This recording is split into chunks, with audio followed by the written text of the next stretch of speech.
kata saya, Egy Supriyadi, seorang mahasiswa yang berfokus pada integrasi teknologi dalam media pembelajaran. Nah, di sebelah kiri saya ada saudari Aisyah, seorang mahasiswa yang aktif dalam menggunakan media teknologi untuk memperdalam ilmu agama. Nah, di sini kita akan membahas tentang materi yang berjudul Membangun Generasi Berakhlak Melalui Media Pendidikan Berbasis Teknologi.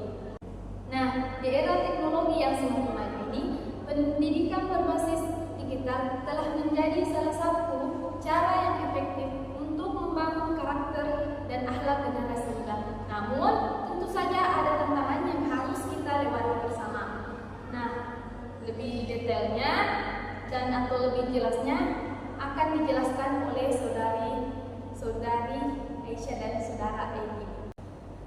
Nah, saudara Egy, bagaimana sih pandangan Anda tentang peran teknologi dalam membangun generasi berakhlak? Ya, jadi dalam membangun generasi berakhlak melalui teknologi pendidikan dapat dilakukan dengan mengintegrasikan nilai-nilai moral dalam konten pembelajaran digital. Nah, seperti video, aplikasi, dan media interaktif. Nah, teknologi juga dapat dimanfaatkan untuk membina akhlak melalui kampanye positif di media sosial, simulasi virtual, serta kisah inspiratif berbasis digital. Nah, para guru harus ditingkatkan dengan pelatihan penggunaan teknologi. Mengapa? Karena tujuannya untuk menyampaikan materi akhlak secara menarik. Nah, kurikulum digital harus menekankan pembentukan karakter melalui pembelajaran interaktif. Nah, kemudian evaluasi perilaku siswa dapat dilakukan dengan aplikasi pemantauan dan umpan balik.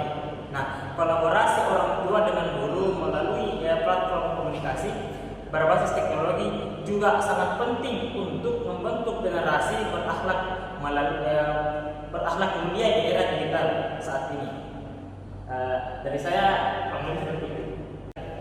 Nah, Aisyah, Anda kan seorang mahasiswa, bagaimana sih pengalaman Anda dalam menggunakan teknologi untuk belajar agama? Sangat membantu karena saya sering menggunakan aplikasi hafalan Al-Quran dan buku kajian di YouTube. Tapi jujur saja terkadang ada distraksi dari konten-konten lain yang lain. Di sini kita akan mendengarkan pendapat dari dua narasumber kita kali ini. Aisyah, berbicara soal distraksi, apa sih tantangan terbesar dalam menggunakan teknologi untuk pendidikan agama? Menurut Anda, apa sih tantangan terbesarnya? Banyak konten negatif di internet tanpa filterisasi. Generasi muda bisa terpapar hal-hal yang tidak sesuai dengan nilai Islam. Dan itu kebanyakan anak muda lebih suka bermain game daripada menggunakan teknologi belajar. Kalau menurut Egy sendiri, apa tantangan terbesarnya? Jadi tantangan terbesar dalam menggunakan teknologi untuk pendidikan agama Islam antara lain. Yang pertama ada kualitas konten. Nah, tidak semua sumber online terpercaya. Ada banyak konten yang tidak valid, menyimpang, atau kurang akurat yang bisa menyesatkan peserta didik. Kemudian yang kedua ada minimnya interaksi personal. Nah, pendidikan agama sering membutuhkan interaksi langsung antara guru dan murid. Tujuannya apa? Untuk mendalami nilai-nilai moral dan spiritual.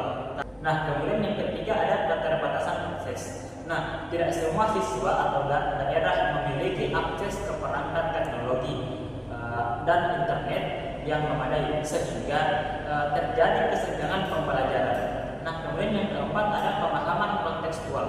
Nah, pemahaman agama seringkali memerlukan penjelasan yang mendalam dan konteks budaya yang sulit diperoleh hanya melalui teknologi. Nah, kemudian yang kelima ada penggunaan teknologi yang tidak produktif. Nah, siswa muda teralihkan dengan hiburan dan media sosial saat menggunakan perangkat teknologi, sehingga fokus belajar agamanya bisa bisa berkurang. Nah, contohnya seperti saat kita kan sebagai mahasiswa atau sebagai peserta didik. Nah, jika kita mempunyai niat untuk mempelajari agama melalui teknologi, nah di HP contohnya, saat kita membuka handphone, pandangan yang perlu dijaga itu adalah pandangan. Nah, jangan sampai saat kita membuka handphone, pandangan kita teralihkan oleh video-video atau aplikasi yang tidak sesuai, yang negatif, yang negatif ya. Seperti contohnya aplikasi game atau aplikasi yang tidak yang bersifat negatif atau video yang bersifat negatif. Nah, sehingga itu adalah salah satu penyebab sehingga rasa yang ingin kita mempelajari agama itu bisa berkurang. Nah, kemudian yang keenam atau yang terakhir ya, ada etika digital. Ada tantangan menjaga adab dan akhlak saat belajar agama melalui platform digital, seperti memastikan sikap hormat terhadap guru dan materi. Nah, jadi tantangan terbesar dalam menggunakan teknologi untuk pendidikan agama Islam adalah memastikan kualitas konten yang valid dan akurat, menjaga interaksi personal antara guru dan murid, serta mengatasi keterbatasan akses teknologi. Nah, selain itu perlu adanya pengendalian penggunaan teknologi agar setiap produktif dan sesuai dengan nilai-nilai etika dalam Islam. Nah, dari saya kurang lebih seperti itu. Lagi menurut dua narasumber kita. Nah, bisakah kalian memberikan tips praktis agar teknologi bisa dimanfaatkan dalam pendidikan agama?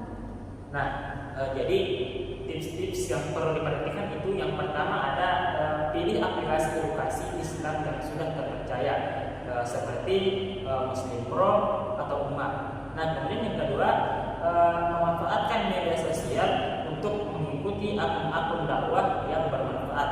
Kemudian yang ketiga dan terakhir tetap kombinasikan belajar teknologi dengan media tradisional seperti halaqah atau majelis ilmu. Nah, dari saya seperti itu.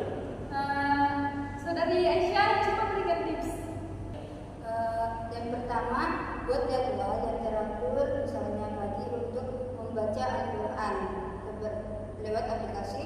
Yang kedua, kurangi waktu sekali yang tidak produktif dan fokus ke konten edukatif. Ketiga, ajak teman untuk belajar bersama, jadi lebih seru dan termotivasi.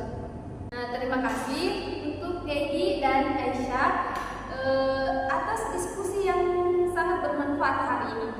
Semoga apa yang kalian bahas bisa memberikan inspirasi untuk para pendengar dan memanfaatkan teknologi secara bijak untuk mendidik generasi muda yang berakhlak mulia. Nah, terima kasih dari kami. Kurang lebihnya mohon dimaafkan. Assalamualaikum warahmatullahi wabarakatuh.